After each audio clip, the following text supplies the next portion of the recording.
선재에게 미래에 일어날 일이 앞당겨져서 일어났습니다. 이게 뭐 선 읽어? 저 공개할 거 다 적어놓고 여기 빨간 칸만 채워가면 됐었거든요. 와, 완전 리셋되었더라고요. 작가님 대박이죠? 모든 궁예를 박살냈습니다. 드라마적 허용으로 바다에 빠져서 살 줄 알았는데 타임슬립을 하게 만들었죠. 게다가 소리는 현재로 돌아옵니다. 가장 억울한 점은 선재 기억이 없어졌다는 거예요. 아쉬운 대로 선재와 소리 그냥 연결되는 것도 너무 좋은데, 하지만 저희가 원하는 건 20살 선재와 34살 소리, 즉 서로 절절히 사랑했던 본체들이 연결되는 거잖아요. 지금 확실한 것은 소리가 있는 시기는 23년 12월 7일 목요일입니다. 그리고 제가 말씀드렸던 타임슬립 규칙, 일어날 일은 일어난다는 것이죠. 소리가 스토커로 오해받아 반성문을 썼었는데 이번에는 빡도준과 엮여 반성문을 쓰게 되었죠. 게다가 예고편을 보면 선재가 한강다리에서 했던 말인 "근데 왜 울지? 내가 안 울렸는데?" 라고 말을 합니다. 게다가 인혁이가 12월 30일에 팬미팅을 합니다. 즉 이클립스 멤버들의 공연 대신 인혁 팬미팅이 생긴 거죠. 원래 공연날 밤에 방울범이 공격을 하는 거였는데요. 그 일이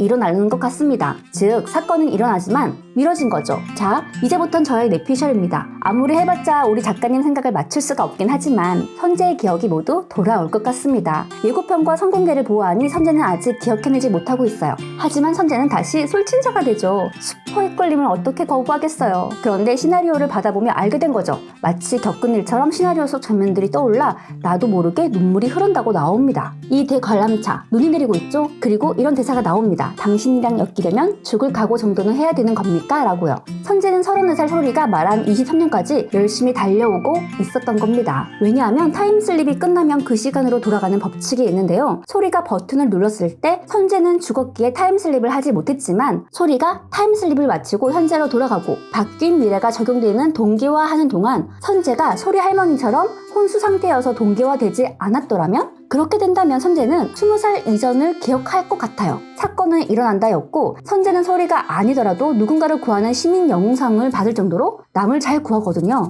그러다가 혼수 상태가 된 상황이었고 선재는 바뀐 미래를 가지지만 동기화되지 않아 기억을 가진 채 소리가 있는 23년으로 달려갑니다. 선재가 배우가 되고 열심히 얼굴에 팩을 붙이고 몸 관리하면서 둘의 접점이 되는 순간을 위해 달려갈 거예요. 그런데 그 시기가 곧 되는 것 같죠? 1월 1일에 만났던 것처럼 눈 내리는 되관람차 거기 안에서 모든 기억이 동기화되면서 만나지 않을까 싶어요. 그렇다면 타임슬립 기능은 언제 생겼을까요? 일단 선재가 죽을 때 시계는 타임슬립 가능한 힘이 생깁니다. 이제까지 풀리지 않았던 장면이 하나가 있었는데 제일 처음 소리를 구할 때 선재가 죽지 않는데도 시계가 번쩍이는 장면이 있었거든요. 저는 소리를 구하면서 소리 아빠가 그 기능을 선재에게 준 순간이 아닌가 싶었습니다. 처음엔 선재가 삼도천 다리와 관련이 있나 싶었는데 이제 보니 소리 아빠가 삼도천 다리를 건너지 못하고 소리 걱정에 구천을 떠돌고 있을 것 같은 느낌이 들더라고요. 그래서 시민 영웅상 탈 정도로 용감한 착한 청년이라 소리를 맺어주고 간 게 아닌가 싶어요. 알비 대여처럼 소리가 떠나간 이후로 수많은 밤과 슬픈 아픔에도 잊지 못해 두 번 다시 볼 수 없는 걸 알면서도 쉽지 않은 선재였죠.